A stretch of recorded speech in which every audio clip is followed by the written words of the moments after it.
بچه سلام، خوش اومدید به اپیزود جدید دو دسته. خیلی خوش اومدین. آره لزوم نداشت بگم.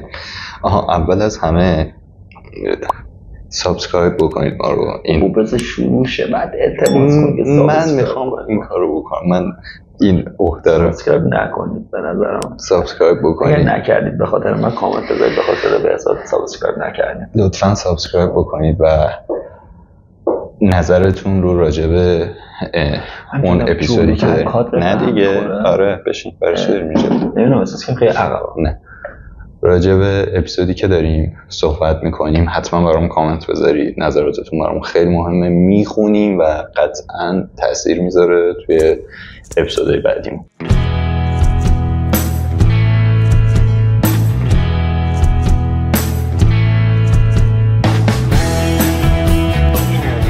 امروز اومدیم چی بگیم؟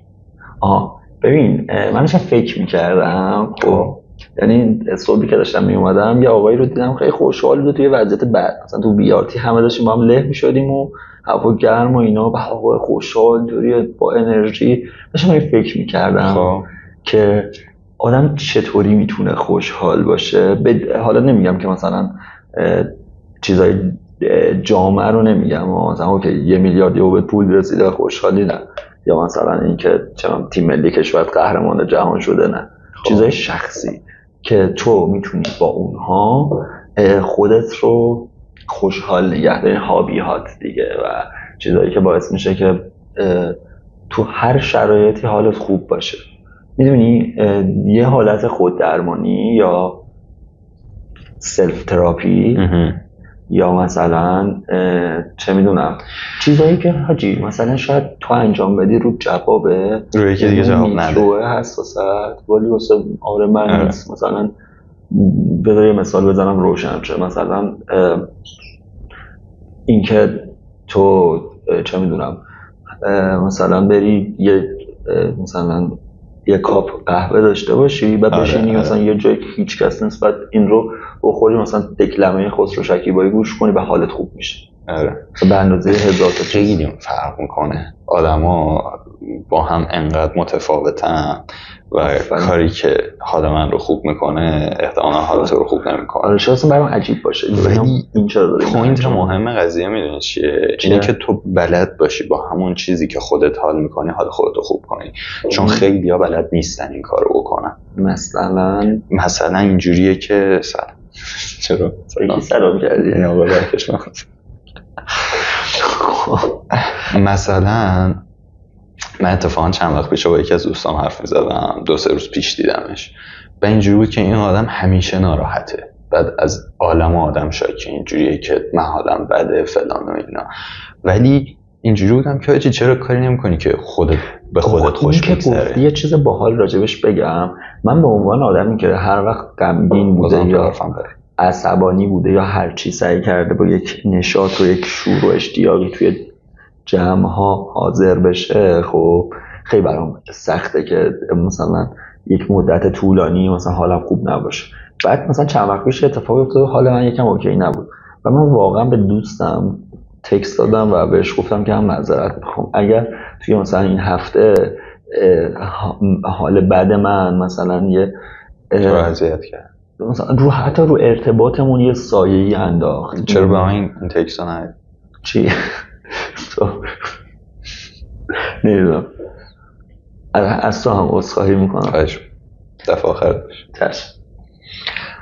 در نتیجه به نظرم همه آدما یه سری کتابی هست، خب من خیلی تو اسم افتضاحم، اسم نویسندش رو یادم نیست، ولی این کتابو من که دوستام سالها پیش گرفتم و به من گفت کتاب پس ندادم تا الان. ازش دلخوشی های کوچیکه. خب بعد توی این کتاب من توضیح میده که تو چطوری میتونی مثلا با یه سری کارا حالت خوب باشه. توی یک داستانی رو توضیح میده. حالا من الان میخوام تو بپرسم، تو مثلا میتونیم چند تاشو بگیم دیگه. تو مثلا 5 تا چیز ساده ای که مثلا سخت افزار سنگینی هم نمیخواد، مثلا نیوام بگو که مثلا سفر به دبی حال منو خوب میکنه. اتفاقا من جزو آدمایی ام که سفر اونقدر آدمو خوب نمیکنه. منم همینطور. من دوست ندارم سفر. آره منم دوست ندارم. چون از روتینم خارج میشم، اذیت میشم. حالا من خودم دوست ندارم تو روتین باشم. من تهران رو خیلی دوست دارم مثلا به جای اینکه برم چه میدونم حالا یک شهر دیگه ای و مثلا سفر بیشتر خستم میکنه. ولی بعضی سفری هم آره. یعنی اینجوری هم که اتفاقا راجع به همین قضیه داشتم با این آدم حرف میزدم. با کدوم آدم؟ با همین رفیقم که گفتم حالش بد بود و فلان اینا. و اینجوری بود که توی همین تعطیلات 2-3 روز گذشته بود 2-3 بعد اینجوری بود که آره تعطیلی بود من یه سفر نرفتم. اینجوری بودم که مگه تعطیلی آدم باید بره سفر؟ من وقتی تعطیلی میشه خودم اینجوری هم که آخ جون تعطیلی و برنامه‌ریزی میکنم چجوری تو خونه بمونم. من 2 نوع سفر دارم، 3 نوع سفر دارم. یکیشو داشتم 2 نوعش هست. یکیش سفرهای خانوادگیه که تا یه سنی حاجی باید میرفتی، یعنی مثلا بابام 4 صبح بیدارم میکرد که سوارشو داره میریم شمال. خب اون که الان خدا رو شکر نیست. دومیش سفریه که من دارم و سفرهای کاریه. یعنی من اغلب سفرهایی که میرم دارم من مأموریت، یعنی اوکی دارم میرم اصفهان، دارم میرم شیراز، دارم میرم مثلا چه میدونم شمال کشور، ولی دارم واسه مأموریتی میرم، دارم میرم یه کاری بکنم که البته بعدش از اونجا بودن لذت هم میبرم. یعنی یاد گرفتم که هر جایی هستی لذتت رو ببر.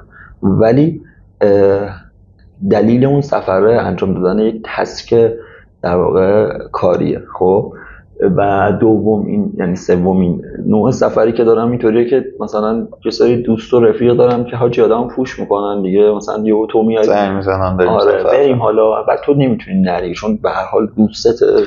چقدر سخته، انقدر بدم میاد تو این شرایط. بعضی وقتا خوبه، بعضی وقتا خوبه. مثلا من دوستم مثلا یک از دوست صمیمی اینطوریه که حاجی مثلا برام بریم سفر و میگم من پول ندارم و میگه اوکی همه هزینه‌ها با من، و میگم من مرخصی ندارم و میگه اوکی من میام برات مرخصی میگیرم. من مثلا مریضم، من میام همه چیزو رفع میکنه که تو رو ببره و میری خوشم میگذره ها. ولی واسه یه سفر استثنا من خودم به عنوان آدم برونگرا که خودم مثلا حاجی برنامه میچینم و فلان سفر رو نیستم، مثلا استثنا منو میبره سفر رو چون سفر بیشتر خستم میکنه. آره منم. ولی به نظرم اولین چیزی که وجود داره اینه که باید خودت رو بشناسی. آفرین، خودشناسی بدونی که چه چیزهای حالت رو خوب میکنه. دومین مسئله مهمی که وجود داره این برای یه سری آدم شاید سخت باشه، برای من خیلی چیز ایزیه ولی برای خیلی از آدم سخته که تو یاد بگیری چجوری تنهایی خوش بگذرونی. خیلی آدم این شکلی هم که باید توی جمع باشن که خوش بگذره. ببین تنهایی همواره بر من آزاردهنده است. اوکی خیلی هم این چیزی که میگی تو اینجوری نیست. ببین من یه زمانی بود مثلا من از یک ارتباطی خارج شده بودم، خیلی ناراحت بودم و حالا بودش میگذشت و اینا. بعد مثلا تراپیستم میگفت حاجی باید مثلا نمیدونم 3 برابر اون تایم رو تنها باشی. مثلا دوستم میگفت تو باید تنها باشی، مثلا نری الان دیت یا مثلا با کسی آشنا نشی و فلان. و یه روز اونو من میگفتم نه یکی دیگه است. بعد حالا چون گفتی اسم نبریم اسم نمیبرم، میدونم اسم نبرم بعد روش بو بذاری اسم منو میتونی بگی. آخه تو نمیگفتی. حالا کلا منم بهت میگفتم آخه اصلا داداش اون موقع تو نبودی، یعنی من اون تو آشنا نشده بودم اصلا برام مهم نیست. خب اوکی تو میگفتی. بعد مثلا یه روز این آدم خیلی عجیبه رفته بود حموم، بعد از اینطوری اومد بهم زنگ زد و گفت من الان حموم بودم و زیر دوش به این فکر کردم که این فرمولی که دارن میگن شاید برای خیلی آدمو جواب باشه، برای تو جواب نیست. تو نباید اتفاقا تنها باشی، حال بعد تشدید میشه، تو باید وارد یه سری چیزای جدید بشی. بعد من یه حالا این که اصلا چی یه جاهایی هم تو زندگیم سعی کردم مثلا اینطوری باشم اوکی تنهایی خیلی برای من لازم. من خودم نویسندم، خب اگر خدا قبول کنه مثلا نویسنده ها اینطوریان که اوکی بریم مثلا یک جایی بشینیم یه هدفونی بزنیم بنویسیم، اوکی یه محیط سیفی رو در نظر بگیریم، مثلا بریم تنها باشیم سرسا تیک تاک ساعت نیاد غذای منو بذارید جلوی درمون. من حاجی وسط مترو دارم میرم تو اون شلوغی گوشمو در میارم، بهترین داستانمو من تو مترو نوشتم. ببین نمیگم که به تنهایی عادت کنید یا سبک زندگیتون رو عوض کنید، یاد بگیرید. میگم یاد بگیرید یه سری وقتا تنهایی هم حالتون خوب باشه یا بهتون خوش بگذره. من یاد گرفتم به بد نگذره ولی برام لذت بخش نیست. زیادش هم آزاد. چرا اینو میگم؟ به خاطر اینکه اوکی تو آدمی هستی که با آدم‌ها خوش می‌گذرونی، تنهایی ممکنه اذیتت کنه، همه اینا رو میدونم، ولی یه جایی تو نیاز داری یه سری آدم‌ها، دوستای نزدیکت، خانواده، نمیدونم رابطت، همه اون آدم‌ها یه تایمی ممکنه نباشن. خب یعنی توی یک روز مشخص ممکنه همشون کار داشته باشن و نتونن کنار تو باشن. تو اون یک روز باید بمیری از تنهایی و افسردگی و ناراحتی. نه یک روز که نمیتونه کاری کنه، تاش بی‌حوصله میشه. من میگم یاد بگیر تو شرایطی که آدم‌ها هم اگر نبودن بتونی خودت رو منیج کنی و یه هابی برای خودت ایجاد کنی و اون روزت رو، اون تایمت رو سپری کنی. اوکی، هابیت چیه؟ مثلا یک هابیاتو بگو.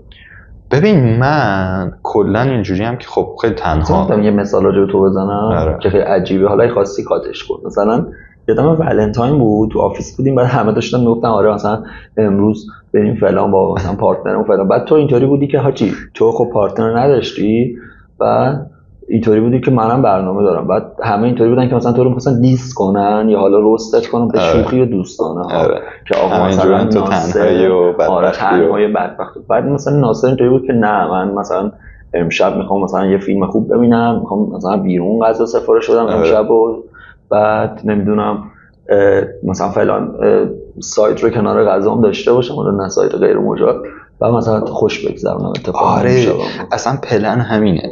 یعنی من انقدر حالا خودم به شخص تنهایی رو بلدم و باهاش بلدم خوش بگذرونم که تایم های مختلفی که آدم ها براش برنامه ریزی میکنن منم برنامه خودم رو تنهایی حرف میزنم. من یادم نمیاد. راجع به هابیه دارم میگم که میتونی تنهایی هم داشته باشیش و من واقعا اون شبی که مثلا همه پلنش این بود که برن کافه و نمیدونم به هم دیگه هدیه بدن و فلان و اینا، من رفتم خونه نشستم اسلام فود رو باز کردم، برای خودم پیتزا سفارش دادم و اسلام فود اسپانسر این برنامه نه استرانگ بر اسپانسر این برنامه از اول اپیزود دستم. بعد پیتزا سفارش دادم، یه فیلم خیلی فانتزی باحال هم پلی کردم، 2 ساعت فیلم دیدم، شامم رو خوردم و اینجوری بودم که اون شب بهم خوش گذشت. حتی مطمئنم خیلی بیشتر از یه سری از اون آدم‌هایی که توی دیت بودن و نمیدونم مثلا داشتن. آره چون یکیشون اومد فرداش گفت من کات کردم. آره ولنتاین. آره حالا کاری ندارم مثلا بیاد راجع به ولنتاین هابی‌ها رو بگیم. آره من مثلا یکی از هابیام رو بهت بگم. حالا یه لیست آماده نکردم چون خیلی بدا هست این پادکست و ما اصلا تا همین الان که بشینیم اینجا نمی‌دونیم راجع به چی قراره صحبت کنیم. ما دوربینو که میذاریم تصمیم میگیریم که تاپیک چی باشه. آره مثلا من خودم الان فکر کنم اون آقا چرا اونجوری می‌نویسه. اوکی بس من یه ذره ذهنم نمیتونه یه جا بمونه. مثلا یکی از هابی‌های من که خیلی شخصیه، نمیشه گفت هم هابیه هم اینقدر قدرتمنده که حال بد رو اصلا میریزه دور واسم، برای من نوشتنه. خب ببین من نمیتونم بیام به تو بگم که بیا بنویس، شاید آدم دست به قلمی نباشی، شاید ببین حالا نه اینکه من بنویسم حالا لزوما اون نوشته تو تبدیل بشه به یک اثر فاخر، تو میتونی به دریوری بنویسی، حست رو مینویسی. ببین من وقتی مینویسم برونگراییت با نوشتن است، احساسی که دارم احساس غم خب و درد و خشم میاد و اتفاقا این کلمات هم عشان 4 لول بالاتر از کلمات عادی تو حالت سوبر مثلا اینطوری که تو یه لیگ دیگه میاد و یه چیزی که خودم میخونم میگم آفرین من که نوشتم خودم رو راضی نمیکنه وقتی بقیه حتی دوستش داره. بعد من اینطوری هم که چرا سر صدا میکنم من اینطوری هم که مثلا این نوشتنه با اسمش یهو اصلا حالم خوب بشه. ببین من اصولا وقتی حالم بده مثلا تو به من زنگ میزنی میگی چته، خب من اینطوری هم که نمیتونم توضیح بدم، اصلا حال نمیکنم یکی بهم زنگ بزنه میگه چی شده، نمیدونم چی شده. خب بعد چی بگم من بیام بعد توضیح بدم که حالم بعد حالم دیگه، بعد اصلا نمیتونی نیست وقتی حالم بده تو به من بگی بیا بریم بیرون من میگم باشه. نه من وقتی حالم بده دوست دارم تنها باشم، اصولا به آدم‌های نزدیک زندگی میگم خوب که شدم برمیگردم. اول خوب شدنه حالا مثلا یه مشکلی بر تو پیش میاد که تو 1 ماه درگیرش حال بده، مثلا من دارم راجع به چیزی حرف میزنم که امروز پیش اومده حالت رو بد کرد. بعد من که می‌نویسم خب اصلا انگار که یک تصویه‌ای در من شکل میگیره. خب بعد بذار مثال بزنم که درک کنی. تصور کن دیدی مثلا یارو حالش بده، بعد میره مثلا یک کیسه بوکسی میذاره جوش دستکشاشو میپوشه و شروع میکنه مشت زدن با خشم مثلا مشت میزنه و اون حال بعدش رو از طریق مثلا نیرو منتقل میکنه بیرون از خودش. خب برای من اون نوشتنه چی؟ نیرو با تو May the force be with you. چی داری میگی؟ خب چرا رندومی؟ یه دیالوگی از استار وارز گفتم، گفتی نیرو. من استار وارز رو ندیدم. May the force be with you. May the force be with you. May the force be with you. Anakin, may the force be with you. May the force be with you, Master. Be with you. The force will be with you, always. And may the force be with you. May the force be with you. Remember, the force will be with you, always. The force is with you, young Skywalker. May the force be with you. May the force be with us. May the force be with you. And may the force be with us. May the force be with you. May the force be... You've go, I've said it enough. May the force be with you, always. ولی خب این خوبه که تو میفهمی که اوکی مثلا با این کار میتونه حال خود رو. خب این برمیگردم هم حرف که زدی دیگه. من خودم رو مثل کف دستم میشناسم. من میگم خودتون رو بشناسی. من حتی میدونم چی الان ممکنه اتفاق بیفته، من ناراحت کنه، چی خوشحالم کنه، میدونم. چرا نمیدونید چی میخواید؟ اینجورید که اگر آدمی کنار من نباشه من دارم از بین میرم. ربطی به این نداره. چرا بعضی نمیدونن چی میخوان؟ یعنی صرفا اینجوریان که توی یک جمعی صرفا باشن.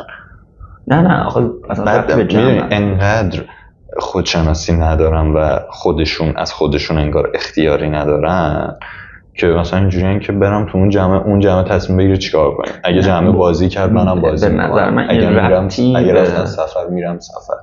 یعنی خودش نمیگه من چی میخوام. این یک رفت، البته میتونه رفت داشته، شاید صحبت ما رفت نداره. من اگه توی جمعی هم باشم خب سعی میکنم نظرم رو بگم آقا من دلم میخواد الان این کارو بکنم. نه میدونی خودشناسی از نظر من چیه؟ از نظر من اینه که مثلا دیدی مثلا تو توی یه جمعی هستی، یکی یه چیزی میگه یهو ناراحت میشه، خب بعد خودت نمیدونی چرا ناراحت شدی، ناراحت چی ندونی چرا ناراحت شدی.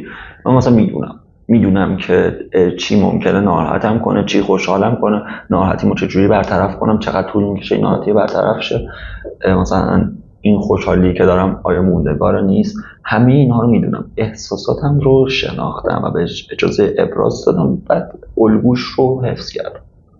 بچه شما از چی ناراحت میشین؟ تو کامنت ها بگی. من مطمئنم همزمان تبلیغات من مطمئنم ویدیو رو میذاریم 32 تا بازدید میخورن. آره خب اصلا خودشناسی رو بذار کنار. یکی هابی‌های من نوشتنه که باز میشه حالم خوب شه. تو رو چی حالت رو خوب میکنه؟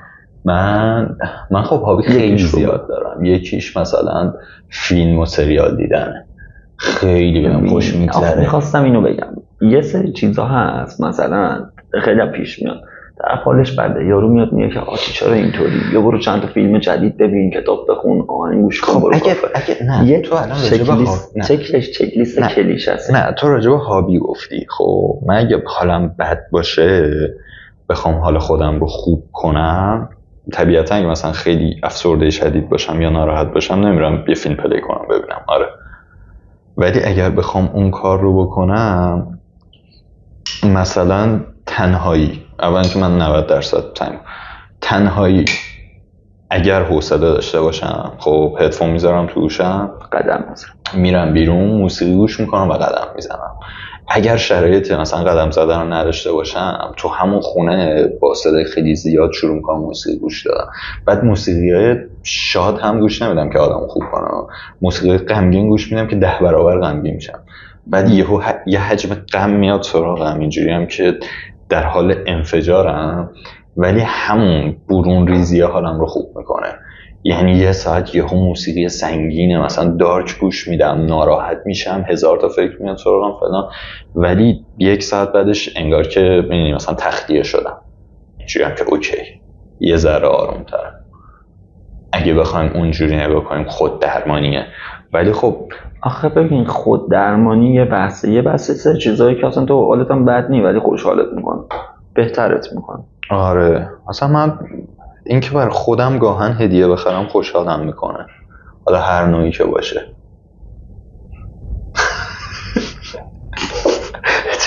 کاش یه دوربینم داشتیم پشت صحنه رو میگرد. آره خیلی عجیب بود، حالا ولش کن. من آفرین هدیه خریدن، من اینو خیلی به بچه‌ها و دوستام میگم. ببین یه سری چیزا، ببین من خیلی دوستایی دارم که حالا به من میگن که تو حال ما رو تو یکیش داری شرایط خوب کردی، مثلا که دارم بودی و این حال باعث افتخار برام. ولی من یه چیزی که همیشه به بچه‌ها میگم اینه که برای خود هدیه بگیر. ببین نه حالا مثلا تولدت برای خود هدیه بگیر، من میگم اوکی تو مثلا یک ماه سخت رو گذروندی، خب مناسبتی کار کردن خیلی کار دگمه دیگه. ببین اینطوری که یه چارچوبی رو بهت دادم، مثلا تو به تو گفتن الان من تو مناسبت‌های خودت رو از هم بساز، خب ولی یه سری مناسبت‌ها داشته باش. طرف میگه ما چرا یه تولد داریم می‌تونیم 5 بار تو سال تولد خودمون رو جشن. آره مثلا من چند وقت پیش چیکار کردم، هم تولدم بود، خب هم مثلا به خاطر اینکه جابجا شده بودم فلان چند تا اتفاق بود پشت سر هم و اینجوری بودم که اوکی تو مثلا یک ماه سخت رو پشت سر گذاشتی و حالا مثلا تولدت هم بوده، چرا به خودی هدیه نمیدی؟ بعد رفتم برای خودم یه دونه بازی خریدم. بازی چی؟ بازی پلی‌استیشن. و الان این شکلی هم که شبایی که از سر کار میرم خونه میشینم نیم ساعت یک ساعت که بازی میکنم، اون بازیه رو یک بار خریدم و ممکنه مثلا یک ماه 2 ماه هم طول بکشه تا تمامش کنم، ولی انگار هر شب دارم به خودم هدیه میدم اون رو و خوشحالم ازش. حالا اون که دیگه نحوه هدیه، نوع هدیه است، ولی من مثلا چه میدونم، من هم برای خودم هم برای آدم‌هایی که نزدیکم تو این داستان هدیه دارم.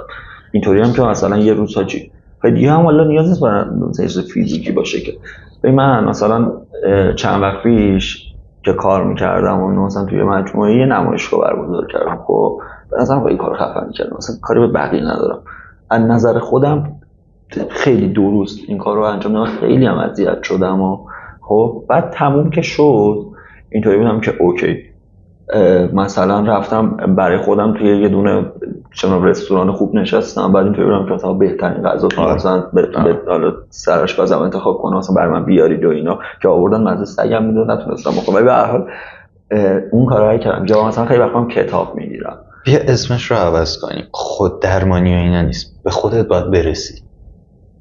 آره من فرق نمی‌کنه اسمش چی باشه، من فرق می‌کنه برام مهمه که خوشحال باشی. باید به خودت برسی، باید برای خودت زمان بذاری. آره ببین یه چیزی چه هدیه بخری، چه برای خودت غذا بخری، چه حتی من گاهن شده خب دیدن آدم‌ها رو خودم به خودم هدیه میدم، یعنی اینجوری هم که میگم اوکی مثلا امروز برو فلانی رو ببین. برای تو جوابه دیگه، چون تو آدمی هستی که سخت مثلا میری دیدار میکنی و اینا، خب خیلی مثلا دوست داری که تنها باشی، برای تو هدیه است. من خب خیلی این برام به عنوان هدیه نمیتونم، مثلا یه جوری روتینه. خب مثلا شاید برای من برعکسش بگم که اوکی بیا برو تنهایی، مثلا امروز برو خرید تنها برو. نه پکیج رو میگم دیگه، به خودتون برسید، اینجوری نباشه که خودتون رو ول کنید. خیلی این مهمه، یعنی آدمایی که خودشون رو ول میکنن یهو میبینی برای خودش هیچ کاری نکرده، اصلا انگار که خودش رو فراموش کرده. آفرین. اون به تباهی میره. یه بار یکی از بچه‌ها از من پرسید خیلی رندوم، گفتش که اسم 5 نفر اولی که دوست داری رو بگو. بعد من اسم گفتم و اینا، اوکی یه ساله و دوباره این سوال هم من پرسید و مثلا یادم نبود دفعه گفتم و اینا، و برایش من گفتش که ببین دفعه پیش که ازت پرسیدم 5 نفر اول رو بگو، اسم خودتون 5 نفر نبود، این دفعه که ازت پرسیدم مثلا اسم خودت 4مین نفر گفت. الان که اینجا نشستم اگر بهم بگی که کیو بیشتر از همه دوست داری، من خودم رو بیشتر از همه دوست دارم. خب بعد حالا من اینو برای یکی میگفتم، گفت نه یعنی تو مامانت رو بیشتر خودت دوست نداری، من پارتنرت رو دوست نداری، بابات رو. من که خودم رو دوست نداشته باشم نمیتونم صد خودم باشم، دبست خودم باشم. بعد وقتی که نتونم باشم، ببین من وقتی خودم رو دوست دارم همه چیز بر من عالیه، خب مادر من خوشحاله که اوکی من یه پسر حال خوب دارم، دوست من خوشحاله که من رفیق موفق دارم، پارتنر من خوشحاله که اوکی من یک مثلا پارتنری دارم که همه چیز خوبه. بعد میدونی این از کجا به دست میاد؟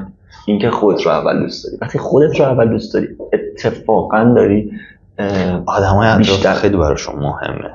یعنی معمولا آدم‌ها اونقدر دوست ندارن با آدم مثلا تو رو خیلی دوست داشته باشم، اوکی خیلی من تو رو دوست داشته باشم، خب مثلا جونم هم بدم. بعد ولی خودم مثلا یک فردی باشم که مثلا همیشه نابوده، مثلا هیچ وقت لبخند نمیزنه. خب برای تو چه ارزشی داره که یک آدمی که نابوده تو رو دوست داشته باشه؟ یه فردی که خیلی خوشحاله و نمیگم مثلا توهین نمیکنم به کسی که حالش بده ها، ببین یه دو تا حالت داره، یا تو حالت بده، آفرین، تو حالت بده و داری سعی میکنی که خوبش کنی، خب دمت هم گرم، پیش میاد برای همون که حالشون بد باشه. یه جایی هیچ دلیلی وجود نداره، مثلا موقعی که بچه‌ها حرف می‌زنن گفتن خب چرا حالت بده؟ من تو چنل مثلا دیلی تو عضوام، تو هر روز داری ناله میکنی، هر روز چه اینو گفتم، من اصلا بهش گفتم آجی مشکلت چیه؟ من میگم مشکلت چیه؟ خب مشکلاتت رو من بگو. اصلا مشکل طرف این بودش که حالا نمیتونم مشکلش چی بود، مثلا بچگانه بود. حالا نمیگم، ببین من از اون آدما نیستم که تو بگی یه مشکلی دارم من بیام مقایسه کنم، مشکل کوچیکه واسه زندگیتون میتونه بزرگ باشه، ولی حداقل من همون لحظه واسه مشکلش 5 تا راه حل داشتم. همین الان بزنم اصلا بس مهم نبود. آره میفهم. بعضی آدم‌ها میخوان که غمگین باشن، چون میدونی یه بارم راجبش صحبت کردم تو چنل خودم، گفتم که ببین خوشحالی یه چیز دوره، تو باید واسش تلاش کنی. غم بغلته. چرا؟ چون خوشحالی، ببین تو یک بار مثلا میری یه کاری میکنی خوشحال کنی، دفعه دوم سوم شما اونقدر خوشحال نکنی، تو هر بار باید به چیزای جدید پیدا کنی. ولی غم میدونی چه غمگینت میکنه؟ بغلت نشسته. تو ترجیح میدی با غم خودت بشینی چایی بخوری تا اینکه بگردی دنبال دلایلی که خوشحالت کنه، چون رفتن دنبال خوشحالی سخته. آره سخته ولی ارزشمنده. میدونی مثلا چه میدونم یه تایمی اگه فکر میکنید نیاز دارید باشید برید تراپی، یعنی تغذیه کنید تراپی ورود دیگه. تو این اپیزود نه، من دارم میگم راجع به خودت، نه چیزایی که خودت اصلا جزء خود درمانی هاست، حالا اونو اصلا میذاریم یه اپیزود دیگه. آره من ولی راجع به تراپی صحبت ها دارم و نقد ها دارم. ولی من میگم این کارو بکنید یا اصلا هزینه کنید براش. مثلا من یه تایمی چند ماه پیش دیگه شده نه نوتیف یه تایمی چند ماه پیش خیلی فشار کاری و بار روانی زیادی داشتم، خب روم بود. بعد اینجوری بودم که اوکی تو داری منهدم میشی، یعنی حالت داره بد میشه، میفهمیدم که دارم وارد افسردگی خیلی سنگینی میشم و یا دارم آدم‌های دیگر رو اذیت میکنم و دارم به خودم آسیب میزنم. همه این رو داشتم میفهمیدم. قشنگ خودت حس میکنی دیگه داره حالت بد میشه، این سرماخوردگی هست، تو داری مریض میشی، هی سرفه میکنی، حدسه میکنی تا میرسی به اوجش. روح هم همینه قشنگ. تو یه روزایی میفهمی داری بیش از حد قور میزنی، داری با آدم‌ها درگیر میشی، میفهمی اوکی داره حالت بد میشه. یه جایی تو اجازه داری، خب اجازه داری، فرصت و زمینه و چه میدونم اون بستر ابراز کردن احساساتت رو بدی. آره نه به اون کاری ندارم، به اون اوجش کار دارم. خب برگردیم. کاری که کردم میدونی چی بود؟ رفتم کلاس ساز ثبت نام کردم. آخ تو که رفتی کلاس ساز، من 1 ماه بعدش تو چنلم نوشتم که من دلم میخواد، میتونم بگم نوشتم که من دلم میخواد من استاد ساز ناصر رو خیلی دوست دارم چون باعث شده برق به چشمای این بچه برگرده. یه همچین دریوری نوشته بودم. ولی خب به عنوان آفرین به مثالشون آقا قبلا دقت نکردم، همین الان این صدق میکنه با گفته های ما.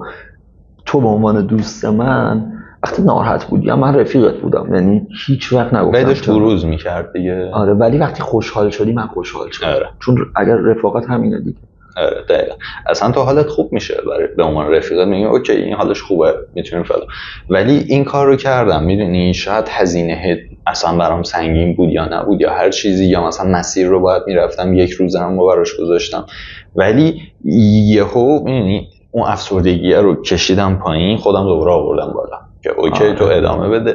برای خودم یه چیزی درست کردم که روتین باشه. تو گیر میکنی تو افسردگی. آره تو باید سریع یه چیزی رو برای خودت درست کنی. یه سری بازیگر رو میبینی اصلا تو ذهنت این آدم منفیه، وقتی اینکه شخصیت منفی، کاراکتر منفی بازی کرده تو فیلم های مختلف، بعد تو که اینو میبینی میگی یارو اصلا تو ذهنت اینطوری که این آدم بدیه. خب مثلا تو کاپیتان آمریکا رو ببینی هر جا، خب اینطوری نیستی که اوکی این آدم بدیه، چون تو ذهنت یه آدم خوب ثبت شده. درست؟ بعد اینم همینه، تو وقتی خیلی یه نقش رو ابراز میکنی دیگه اینطوری میشی که چی میگن، مثلا بقیه تو رو به اون داستان به یاد میارن. آره حالا برگردیم بیا اصلا به این دوباره چه چیزهایی هست که حالمون رو خوب میکنه.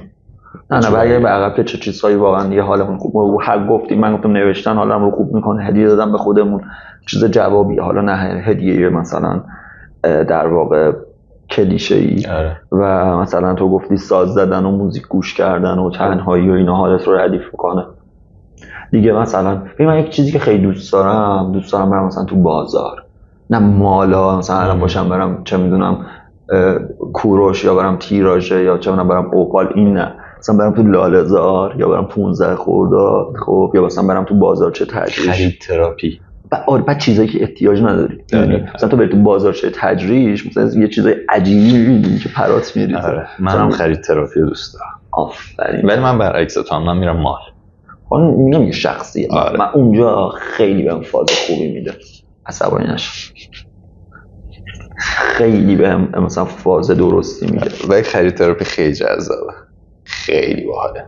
فکر کنم خانوما مثلا خیلی بیشتر. آره تو خانم خیلی زیاده. ولی من دوست دارم. من مثلا خرید سوپرمارکتی رو دوست دارم. البته جدیدن بیشتر کلا ترولی رو که میگیری دست یه حس خوبی بهت میده، انگار یه چه میدونم لامبورگینی بهت دادن اینجایی که سویچش دسته و که گل سوار. خیلی باحاله. خیلی لذت بخش. خیلی کار جالبیه. به عنوان تفریح بهش نگاه کنید، به عنوان کار روتین اوکی شاید هممون در روز بریم پیاز سیب زمینی بخریم، یه چیزی بگم چون بریم ماست بخریم، ولی یه تایمی رو به عنوان تراپی بذارید که برید توی فروشگاه بگردید، میرید نیازهاتون رو سرویس نکنید. نه فروشگاه تو هایپر برید. یه چیزی بگم، من تونستم یه جوری رفتار کنم که کارم حالم رو خوب کنم. یعنی من نمیدونم چقدر از آدم‌ها اینطوری هن، ولی من هر چقدر وظایفم بیشتر میشه توی کارم حالم بهتر. خب برای اینکه خوشبختانه یا هر چیزی یا مثلا اگه شانسه من توی حوزه‌ای فعالیت میکنم که دوستش دارم، به شدت دوستش دارم. یعنی من شیفته کارم میدونی توی این مدت من خب کارم مارکتینگ و پی آر و ایناست. هر قسمت به این که لازم نیست بگی. آره نخواست شاید یکی این قسمت رو اون یکی قسمت رو نه، یعنی هر قسمت میخوای توضیح بدی؟ نه اگر نیاز باشه، اگر دوست دارم توضیح بدم. بعد مثلا یه چیزی بگم، من مثلا به واسطه یه سری از نزدیکانم بارها و بارها گفتن اوکی تو سرزبون داری، فن بیان داری، استعدادش رو داری، بیا تو فروش. خب ببین خیلی بخوام راحت بهت بگم درآمد فروش کجا؟ خب ما وارد تصویر برداری که شدیم، من اسمش چیه مثلا عکاسی خبری رو انتخاب کردم و دوستش داشتم. خب بعدش مستند اجتماعی و مثلا همون موقع همه بهم میگفتن آجی بیا مثلا ودینگ کار کن، عروسی.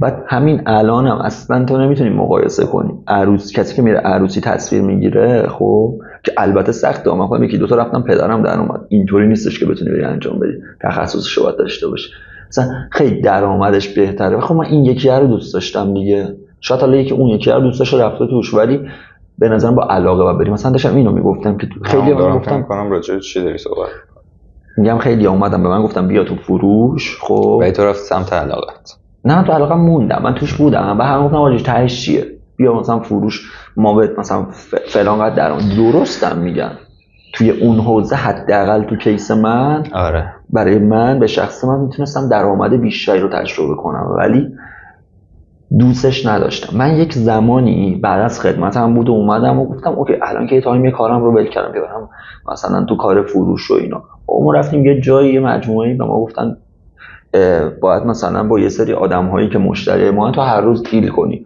چه میدونم بری مثلا یه سری کارا کنی، اصلا تخصصی هم ندارم که بتونم اسمشون رو بگم، سفارش گذاری و اینا. بعد مثلا هم کم بود دیگه. آقا رفتم دفتری که اینا، اومدم تو خیابون، تابستونم بود، تو پشت فرمون ماشینم نشستم، حاجی یه لحظه اینجوری بودم که من اینجا چیکار میکنم، میدونی اصلا گفتم من اصلا مال این قضیه نیستم. احساس کردم بچه‌م رو رها کردم تو خیابون و ول کردم رفتم. همونجا زنگ زدم به یک آفیسی که میدونستم حالا کار حوزه رسانه میخواد و اینا، گفتم آقا من رو میخواد، من این اسکیلام. یارو من گفتش که تو چه آدمی هستی که زنگ زدی مثلا به من و اینا. گفتم من الان سر کارم، شما باید سر کار باشی. و مثلا گفت اوکی بیا، همونو رفتم بدون اینکه مطمئنشم استفاده دادم. چرا؟ چون میخواستم برگردم. پس تو میگی کار هم میتونه حال آدم رو خوب کنه. ببین اگر درست تونسته باشی دیل کنی با این ماجرا، تو کارت حالت رو خوب نمیکنه. چرا؟ خب تونستی دیگه. آره ببین من کارم حالمو خوب میکنه. خب و شاید کار ما یکم آرته اینطوریه، مثلا یارو که حسابدارا یا واقعا کارش چرا؟ آره من دیدم آدم‌هایی که کارهای مثلا خیلی شاید سخت و عجیب غریب داشته باشن. مثلا برنامه‌نویس کارشون خیلی سخته دیگه. و مثلا بچه‌های برنامه‌نویس باشون حرف میزنم عاشق کارشون، عاشق کد بزنن. ولی ببین من کارم حالمو خوب میکنه، دوست دارم. یه تایمی مثلا این تایمای چند ماه پیش که خودم خیلی کار نمی‌کردم ناراحت بودم از این قضیه واقعا. این دلم می‌خواست خودم بشم پشت نرم افزار و کار کنم. اون موقع که مثلا منیج می‌کردی. آره. ولی اگر مثلا حالم خیلی بد باشه اینجوری نیستم که اوکی برم کار کنم که حالم خوب شه. خب اونو به عنوان خود درمانی نمیتونم بذارم. نه من میگم تو باید هر روز کار کنی دیگه. خب وقتی حالت خوب مثلا چه میدونم ساعت 10 شبی که یهو غمگین میشه دارم میگم. مثلا ببین یه چیزی بگم، با خودت حال میکنی؟ راستشو بگم آره دم خالی ببند. خیلی نه سوسو. خب ببین مثلا من حالا ببین من واقعا اینطوری هم خودم با خودم بهم خوش میگذره ها. ببین من شاید نه من شاید مثلا از 100 خب آدمو مثلا 2 بدن، مثلا آدم درب و داغون در پیکی باشم ولی میرم جلو آینه حال میکنم.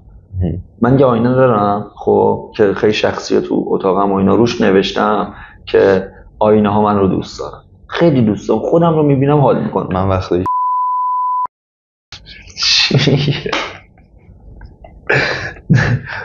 باید بوق بذارم. اوکی اینا روش بوق بذارم. ولی واجه یه مصاحبه هست از رضا پیشرو، خب من اینو دیدم پرام ریخت. بعد یه جا برمیگرد یارو بهش میگه اگه برگردی عقب دوباره همین کارا رو میکنی.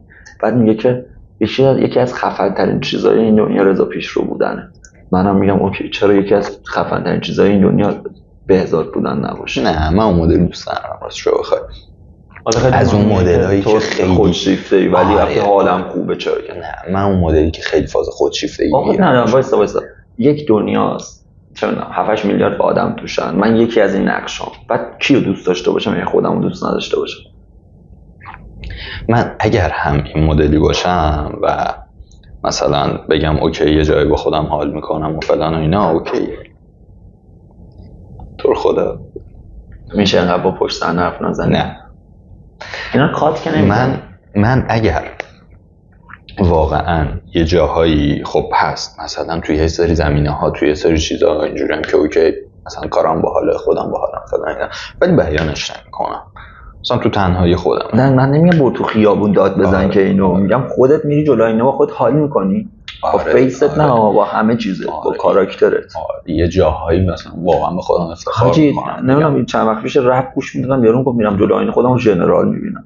نه حالا شایعه بود میگفت کی بود ولی خیلی چیز خفنی یه جاهایی حقیقتا به خودم افتخار کردم گفتم ایوان مثلا تونستی انجامش دادی. احساس می‌کنم از چیز رد یعنی مثلا از چارچوب صحبتمون اومدیم بیرون درسته نه دیگه تو همونه من فکر کردم قراره مثلا چه می‌دونم 4 تا آیتم بگیم که اینا حال من رو خوب می‌کنه.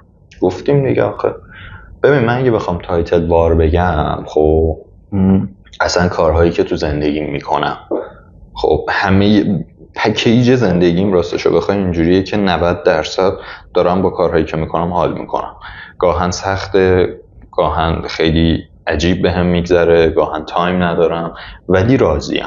خب اینجوری هم که اوکی من میرم خرید خونه میکنم ازش لذت میبرم، من آشپزی میکنم ازش لذت میبرم، من میرم سر کارم رو دوست دارم ازش لذت میبرم، میدونی ساز میزنم باهاش اوکی ام دوستش دارم، موسیقی گوش میدم، فیلم و سریال میبینم، بازی میکنم. اینا همه پکیجیه که داره زندگی من حول محورش میچرخه یا اینا حول محور زندگی من میچرخه نمیدونم ولی با همش اوکی ام.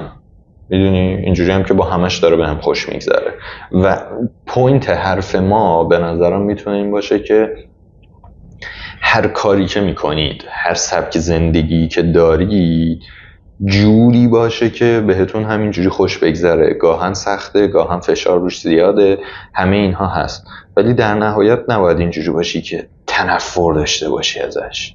میدونی مثلا چه میدونم، اگر مجبوری که آشپزی کنی تنفر ازش نداشته باش دیگه، سعی کن یه جوری ازش لذت ببری، یه کاری یه چاشنی بهش اضافه کنی که ازش لذت ببری، غذایی که دوست داری مدل خودت درستش کنی، غذایی که دوست داری. میدونی چون مجبوری کاریش نمیتونی بکنی. میفهمم. من دارم میگم سعی کن که حتی کارهایی که داری میکنی رو یه جوری شخصی سازیش کنی، کاستومش کنی که بتونی ازش لذت ببری. یعنی آره. این خیلی مهمه. من هم میگم که خیلی خواستنیه این قضیه به نظرم. شاید حرفی میزنم که هر کسی نپذیره، شده نظر شخصی منه که خیلی خواستنیه اینکه تو حالت خوب باشه یا حالت بد باشه. تو قبل از اینکه هر چیزی رو به دست بیاری باید اونو بخوای دیگه. من الان مثلا دوست دارم که لامبورگینی داشته باشم، خیلی فاصله است، خب شاید هیچ وقت نتونم داشته باشم، ولی بعد از اول بیسش اینه که بخوامش دیگه. خواستنیه. تو وقتی میخوای میره جلو، باید مسیر از یه جایی شروع شه. به نظرم بخواید، به خاطر اینکه آدمی که نمیخواد و غر میزنه و به عالم و آدم و زمین و زمان داره شکایت میکنه، به نظرم خیلی جذاب نیست. من خودم هم گاهن غر میزنم و هممون همینیم، یه جاهایی به این سری چیزا غر میزنیم، ولی دیفالت رفتار و اخلاقتون نذارید این باشه. من فکر میکنم که توی تا یه جای خوبی رسید پادکست. چند دقیقه شده؟ آره من فکر کنم 40 دقیقه شد. اوکی به نظرم واسه این داستان.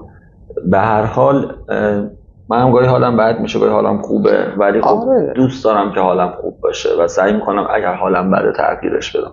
یه چیز جالب اینه که مثلا من خودم این پادکست، خب من میدونم هیچ وقت قرار نیست آورده مالی داشته باشه. در نهایت مثلا آورده کجا؟ چرا فاز منفی میدی؟ نه، هزینه‌ای که ما واسه تولید میکنیم رو هم در نمیاره. اوکی کاری ندارم. به نظرم خیلی دلیه. خب نوازه من دارم راجع به دیدگاه خودم میگم. من حداقل میدونستم که این داستان حال من رو خوب میکنه و دوست دارم انجامش بدم. امروز حالت خوب شد؟ خیلی. هم تو رو دیدم، هم به هر حال نشستیم حرف زدیم، آره. هم پادکست گرفتیم، غذا خوردیم، همین که حالم خوب شد. آره هم دوستش. و اینکه همین دیگه فکر کنم کافی باشه. آره دیگه، نتیجهش رو هم گفتیم. تو رو خدا سعی کنید خودتون رو یاد بگیرید، بعد کاری دوست دارید بکن. آره یه سری نه، حالا هر کاری دوست داری، یعنی چه هر کاری دوست داری، نمیتونی برای کسی نسخه بپیچی. نسخه نمیپیچم، دارم نظرمو میگم. آره ولی نه، ولی خودتون رو یاد بگیرید و سعی کنید به خودتون خوش بگذره. خب اینم افتاد، یعنی که ما بریم دیگه. جمع کنید، مراقب خودتون باشید. نه چه سابسکرایب کنید تو خدا. نه ولی واقعا سابسکرایب کنید، چون که خیلی انرژی زیادی به ما میده. من 2 تا اکانت دارم، میام ثابت میکنم و حالت رو خوب میکنم. منو ثابت میکنی؟ همینو دیگه، همین. آها مرسی.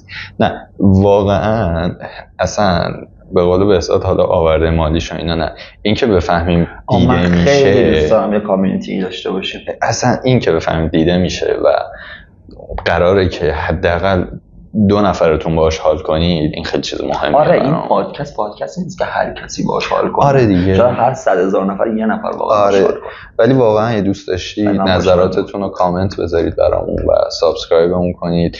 انرژی زیاد نیاز داریم که بتونیم. خیلی خوبم. خیلی مراقب خودتون باشید. خداحافظ.